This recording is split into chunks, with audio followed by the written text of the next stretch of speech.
mungkin kalau kita gali lebih dalam terkait mengapa marah-marahan antar keduanya marah-marahan iya. gitu ya. Itu Ya, kenapa, Pak? itu perselisihan rasa ya. Kayak gini, jadi tadi di depan kan saya sebut ada yang namanya karya babat yang anonim juga sih, sebenarnya pengarangnya juga tidak jelas, tapi itu menjadi satu pusaka juga.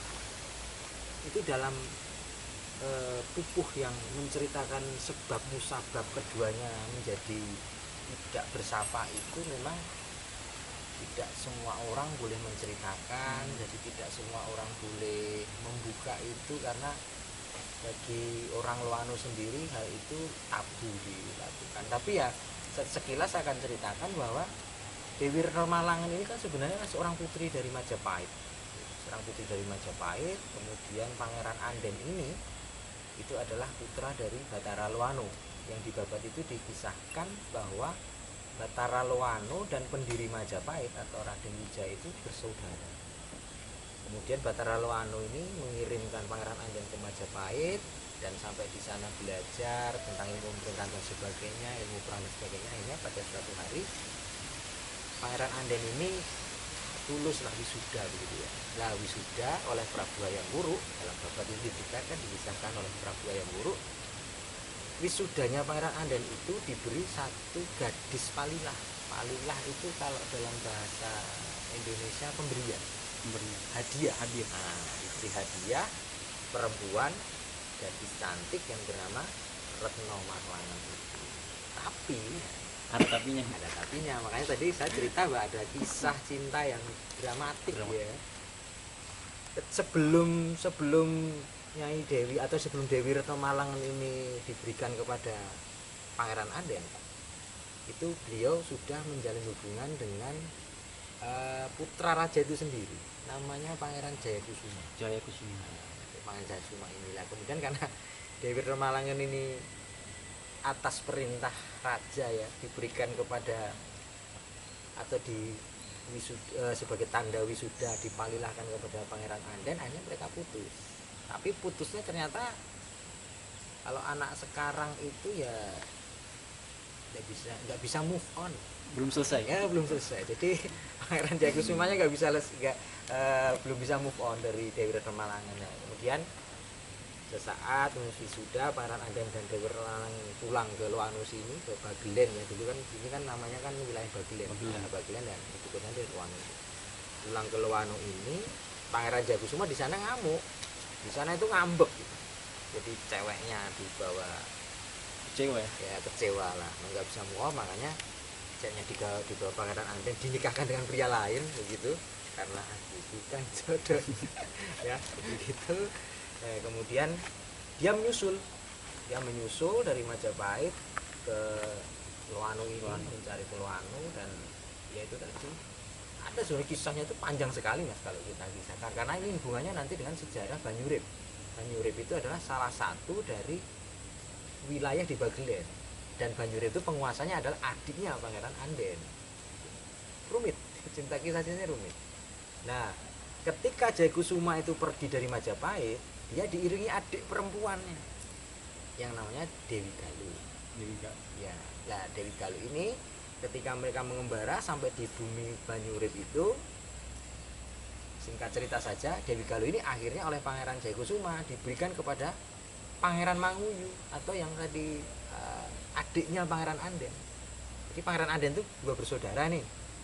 Batara Loano punya dua anak, namanya Pangeran Anden dan Pangeran Manguyu. Pangeran Anden penguasa Loano, Pangeran Manguyu penguasa Banyurip. Nah, adiknya Pangeran Jayakusuma itu dinikahkan dengan Pangeran Manguyu. Sementara Jayakusuma sendiri sedang mencari iparnya Manguyu, kan begitu. Nah, akhirnya pada satu waktu si Pangeran Manguyu tanya kepada kakak iparnya ini, Pangeran Jayakusuma, sebenarnya tujuan Anda itu ke Bagelen itu ngapain? Aku sebenarnya cari seorang perempuan ya. Siapa namanya? Orang dari Majapahit. Siapa namanya? Retno Malangan. Nah, terkejut lah nih Pangeran Manguyu. Duh, Istri kakak saya. ya itu ipar saya kan gitu. Ada apa dengan dia lah? Ceritalah bahwa Yang Bugen itu yayang saya gitu. untuk apa Pangeran Jayakusuma itu mencari Denirma? Ya ceritanya saya nggak bisa move on lah dari dia. Nah akhirnya Pangeran Jayakusuma ini dengan tanpa seizin Pangeran Manguyu dia ke Loano ini mencari Dewi Retno Marlangu itu kan. Dan bertemu. Apakah ada peperangan atau Ya gimana?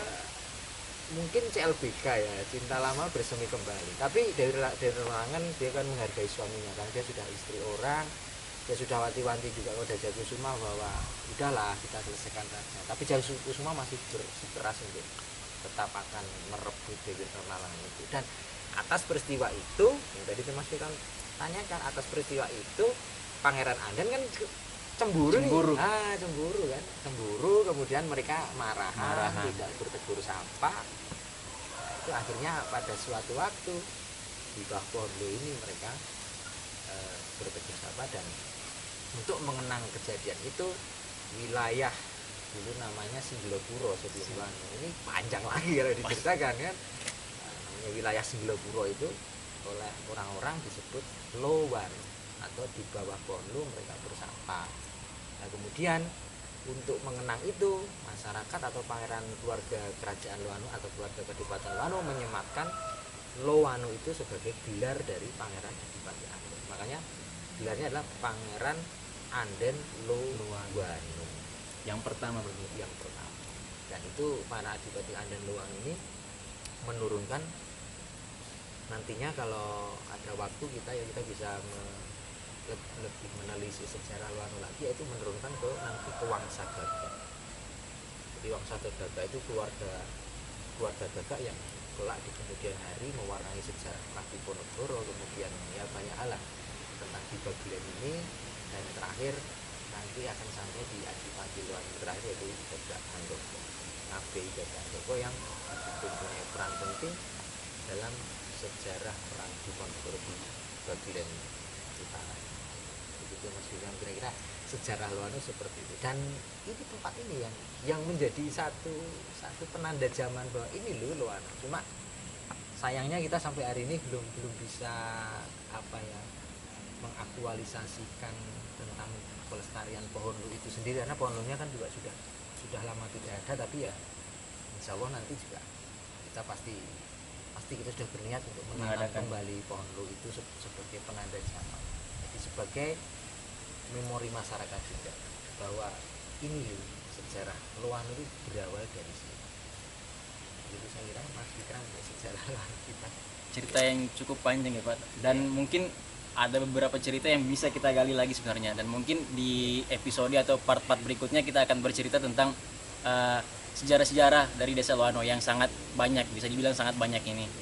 Nah kemudian mungkin sebelum kita menutup episode pada siang hari ini, ada satu pertanyaan lagi Pak. ya.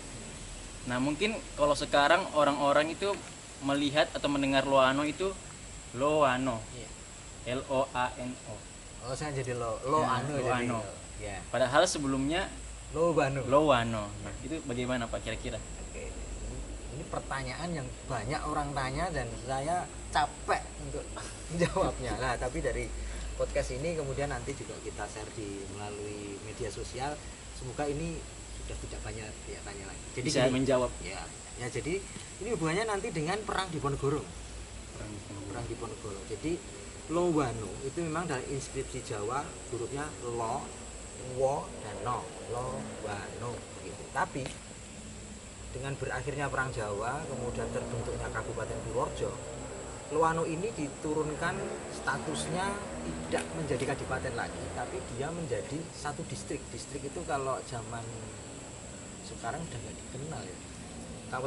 Kawedanan itu dulu kumpulan dari beberapa kecamatan Kawedanan. Nah, itu dijadikan setingkat Kawedanan, dan oleh Belanda, oleh Letnan Gubernur Van Bah namanya. Van Bah itu menuliskan laporan ke Gubernur Jenderal Hindia Belanda di Batavia sana atau sekarang Jakarta. Itu Loano itu tulisannya Loano, dan laporan itu tertanggal 24 April 1830. Jadi transformasi istilah Loano menjadi Loano itu ya sudah cukup tua, ya hampir 180 sekian tahun ya. dimulai 24 April 1830 dengan surat laporan Letnan Gubernur Jenderal Pangdam Semarang ke Hindia ke mana ke Batavia itu tertulis sudah tidak menggunakan lo wano lagi tapi menggunakan lo anu. Jadi artinya ya hanya apa ya, transformasi huruf saja. Tapi sejarahnya tetap satu. Lo wano di bawah pohon lo mereka bersama. Ya, cerita yang cukup menarik dan mungkin buat teman-teman para penonton bisa terus mengikuti channel dari Pak Carik, Pak Erwan Gilo di Logo. Nah, di YouTube itu nanti kami akan terus mengupload cerita-cerita tentang sejarah Desa Loano. Mungkin seperti itu ya, Pak? Iya. Saya kira itu. Ya. Dan mungkin cukup sekian podcast pada siang hari ini. Jangan lupa untuk share dan juga subscribe kalau mau mengikuti sejarah Desa Loano ini.